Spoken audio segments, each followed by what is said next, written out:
Hi, and welcome back to 5 on the Farm. Today we're going to talk about baling hay.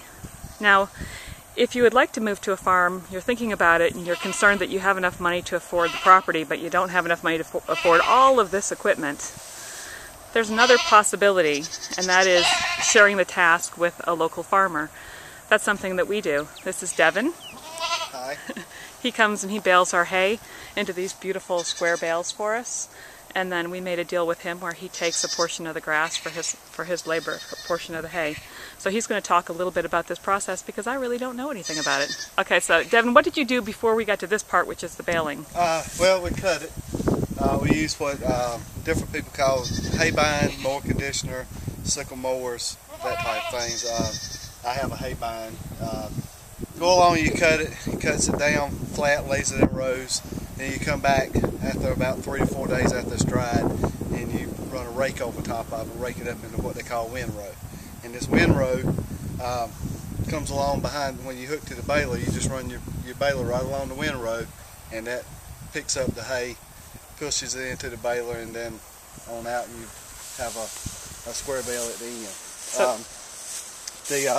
This is not a good example of a windrow, but if you took some of this hay here and spread it out along in front of the baler, then you get the idea. The baler just moves right along real slow, and it's turning, and as it's turning, it's picking up the hay and pushing it back into the throat of the baler, and then it pushes it on out and gets to a point of where it gets full, get a full bale, and then it ties on its own and just keeps right on pushing right on out the back. Okay, so we're at the very end of this task. He did, about how many acres do you think that you baled? This is about 30 acres. About 30 acres. About how many square bales did you get? 1,000. About 1,000 square bales. So we're at the very end. It's kind of like a cleanup stage where he's just cleaning up the mess, which is why we don't have any rows left. But he's going to turn on the baler, and so you can see the process of it going in and coming through. And what I'm doing here is I'm just cleaning up right in here all this that broke loose. Some of the twine gets weak and breaks, so we're just cleaning all this up so we don't have a pile of hay just laying here, because if it just lays here, it'll just sit here and rot. So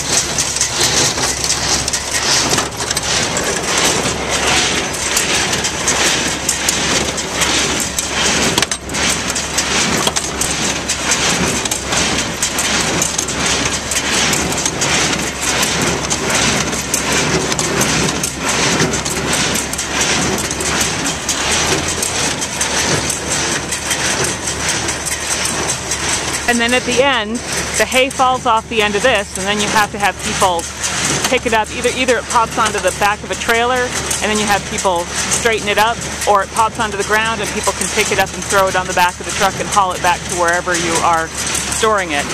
And that is the difficult part. The bales are fairly heavy, not as heavy as these round bales were. That's why we switched from the round bales to the square bales. But it's still a great deal of work. Hope you can hear me over the tractor. I'm going to walk back in here and show you. So this is our portion from the 30 acres or so that were cut. We only take 30%. Devin takes 70% because, you know, the equipment is expensive. But we do a lot of the work moving the bales. Really, we move our own bales. So that's all there is to it.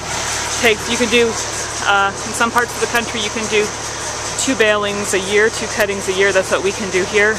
I would imagine a lot of parts of the country you can only do 1 where it's colder. But it's a great way to make a little bit of extra money. You can sell the bales here. We can sell these square bales for $4 or $5 a piece, depending on the quality. Most of this is horse quality grass, fairly high quality. So that's the end of baling. If you have any questions, as always, feel free to contact us. Bye-bye.